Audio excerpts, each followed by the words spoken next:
Buenas, somos el grupo 2B. En esta videopráctica vamos a realizar la comprobación de diferentes cables y sus características.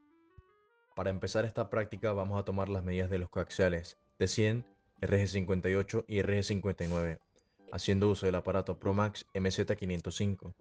En cada cable realizaremos las medidas de la resistencia del vivo, resistencia de la malla y la capacidad del cable. Resistencia del vivo. Para medir la resistencia del vivo conectaremos las dos pinzas en los dos extremos del núcleo. En este caso es irrelevante el orden en el que conectemos las pinzas, ya que se conecta a dos núcleos.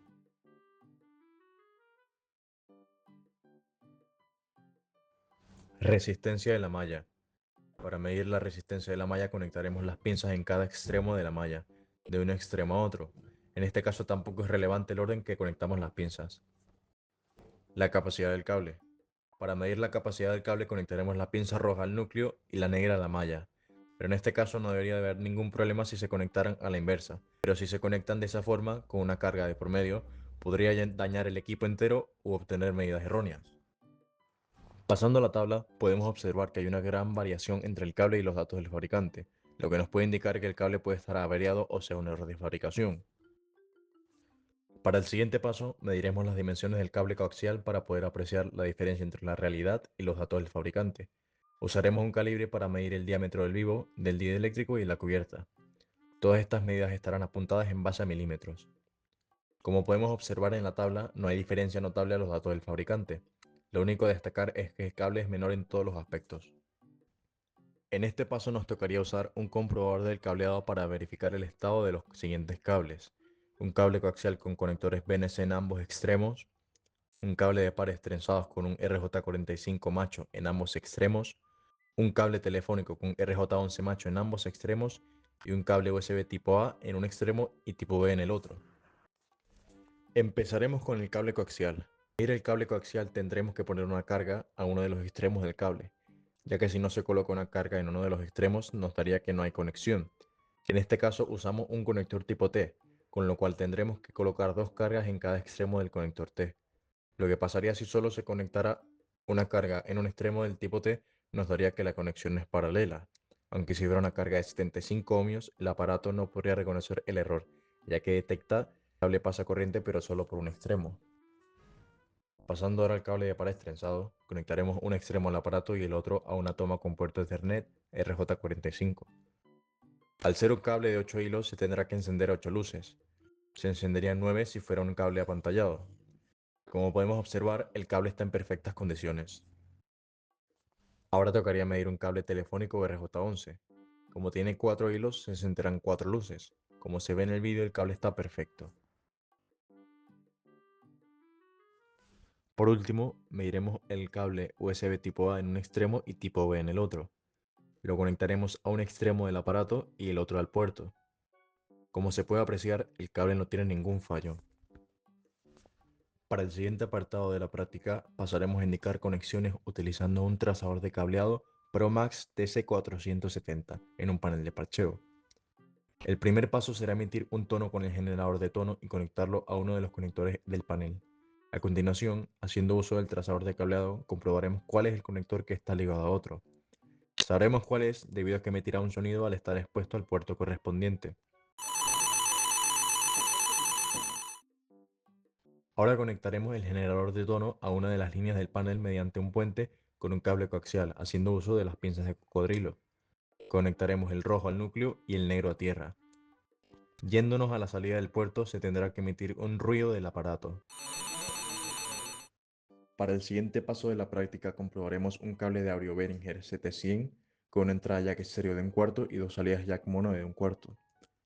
Para poder medir correctamente el cable tendremos que realizar tres medidas.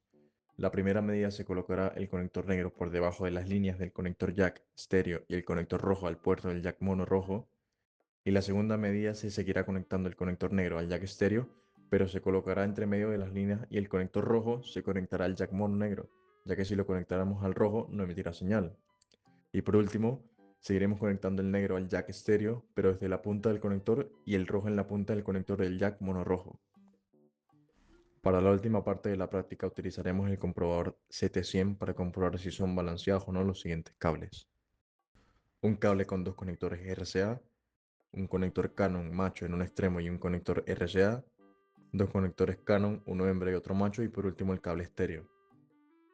El cable con dos conectores RCA sería no balanceado ya que solo tiene dos pines. El cable con dos conectores Canon sería balanceado ya que los tres pines están bien conectados.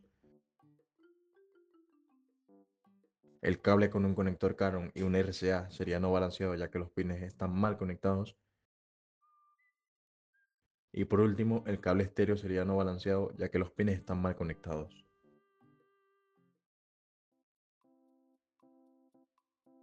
Para el nivel avanzado comprobaremos un cable coaxial RG59 mediante el certificador de cableado Fluke DSP-2000. Para esta práctica mediremos el cable de tres formas: sin cargas, con una carga de 50 ohmios y con una carga de 75 ohmios. Primero tendremos que cambiar el modo del Fluke a cable coaxial RG59. Empezaremos midiendo sin carga, lo que provocará que, al no haber nada conectado, la gráfica vaya al infinito. Al ver la tabla podemos observar que la resistencia está abierta, ya que al no estar conectado a nada, simplemente no pasa la corriente. Si le ponemos una carga de 50 ohmios, en el mapa de cableado se verá un pequeño pico hacia abajo, lo que nos indica que la falla es menor. Parte del pulso se refleja invertido, y el TDR está detectando que la impedancia disminuye. Si le ponemos una carga de 75 ohmios, el TDR nos dirá que no hay ningún fallo en el cable y se representará con una línea recta. Para poder interpretar mejor el mapa de cableado existe una fórmula matemática que es el coeficiente de reflexión, donde Z0 es la impedancia del cable y ZL es la carga final del cable. Al no poner carga en ZL sería infinito, y como infinito partido de infinito es 1, nos indicaría que el pulso se refleja en un 100%. Al colocar una carga de 50 ohmios nos saldría como resultado menos 0,2. Esto significa que solo el 20% del pulso se refleja, lo que lleva a la tabla a representarse con un pico hacia abajo. Y si colocamos una carga de 75 ohmios, nos saldría como resultado 0, lo que nos indicaría que no hay un pulso que se refleje. Para el siguiente paso comprobaremos un cable de Ethernet categoría 5E estándar 1000 base T, usando el Fluke DSP-2000. Primero tendremos que cambiar el modo a cable Ethernet categoría 5 channel para poder medir el Next de remoto y el paso libre.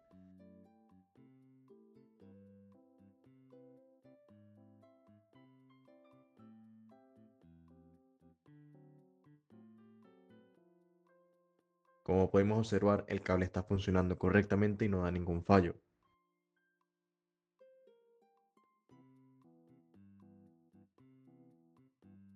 Para finalizar con el uso del Fluke DSP-2000, comprobaremos el mapa de cableado de 7 tomas diferentes. Conectaremos el refractómetro a una toma de parcheo y el equipo de remoto a su toma correspondiente.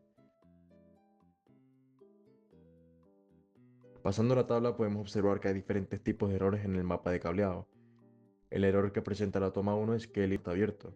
En la toma 3, los hilos 1 y 2 están cruzados y el hilo 4 y 5 están en corto. En la toma 4, los hilos 1 y 2 están cruzados con los hilos 3 y 6. Y por último, la toma 7, los hilos 1 y 2 están trenzados. Hasta aquí llegaría esta video práctica. Gracias.